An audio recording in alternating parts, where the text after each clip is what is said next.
I want to say to you as I move to my conclusion, as we talk about where do we go from here, we must honestly face the fact that the movement must address itself to the question of restructuring the whole of American society. There are 40 million poor people here, and one day we must ask the question, why are there 40 million poor people in America? And when you begin to ask that question, you're raising a question about the economic system, about a broader distribution of wealth. When you ask that question, you begin to question the capitalistic economy. And I'm simply saying that more and more, we've got to begin to ask questions about the whole society. We are called upon to help the discouraged beggars in life's marketplace. But one day we must come to see that an edifice which produces beggars needs restructuring. It means that questions must be raised. Good morning and welcome to Urban Update. I'm Alberto Vasallo. Now this morning our show marks the celebration of the life and legacy of the Reverend Martin Luther King Jr.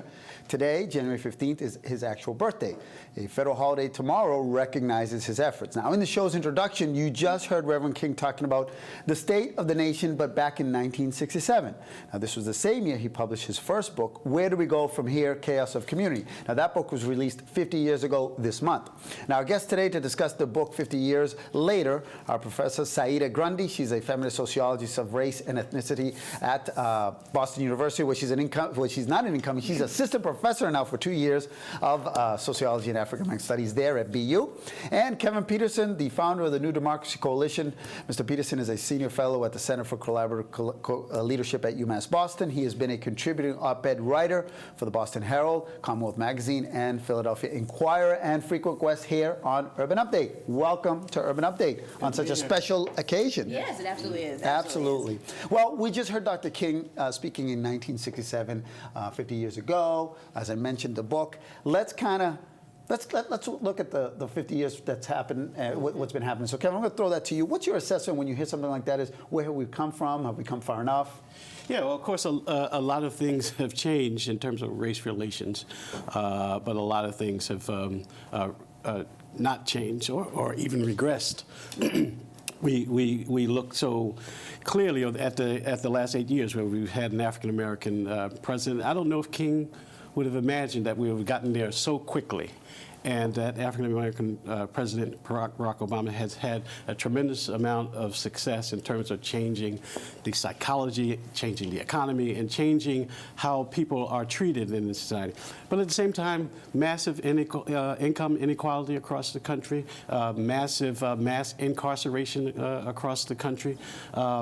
There's still a lot to do around fulfilling King's dream. And you're talking about that enthusiasm 8 years ago, but in another week we have an incoming president that's diametrically, let's just call it very, very different. So how do you read, right?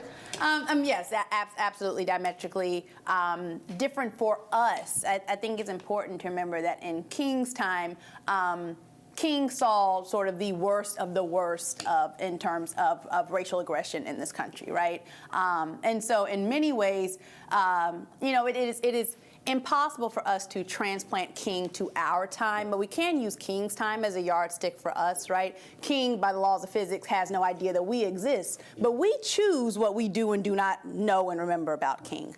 And so of that time, I think a few things are very important. One, many of the social problems that we struggle with today are things that King and his colleagues and contemporaries were talking about then. Not only talking about them in terms of raising awareness, but we're also talking about political leadership at the time was putting in place the problems that we have now. So the problems that we see now of mass incarceration, those are from policies during King's time. In fact, they were a response to the civil rights movement.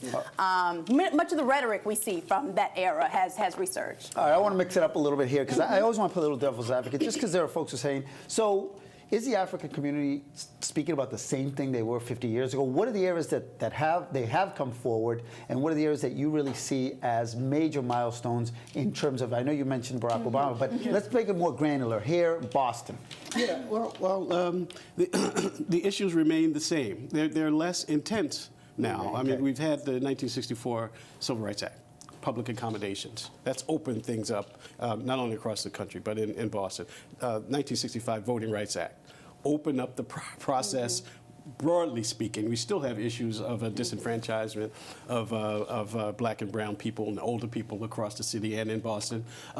So we find a less intense environment in Boston in terms of race relations and in terms of civic freedoms, but those issues still remain, and they are painful for segments of the community, particularly within black neighborhoods. Okay, how about generationally? I mean, does this vary within the generations, younger versus older? Well, generationally, in terms of how black people view King, or how the country views King? No, I just think you mentioned that it's painful, and you view it from a different point of view. Someone who is 18, 19 years old, it can't really has a point of reference. Yeah, millennials. You know, they say that they're less about race and more about their age. You know, how do you kind of talk? I think that, you know, we have to remember that millennials are a racially diverse population themselves, right? So the issues that they are dealing with are intersected by these issues of class and race and gender and sexuality. I actually think that our current stock of millennials, I'm someone who teaches them every day, right?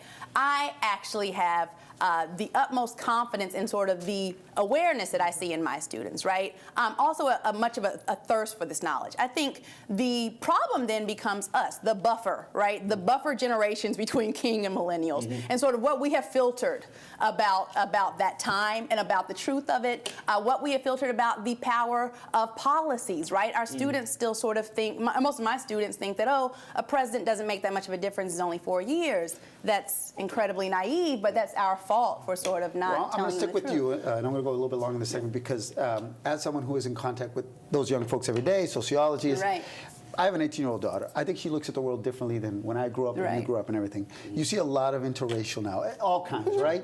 So from that point of view, and you said you have some hope, does that not lead to, well, things may be different in the future?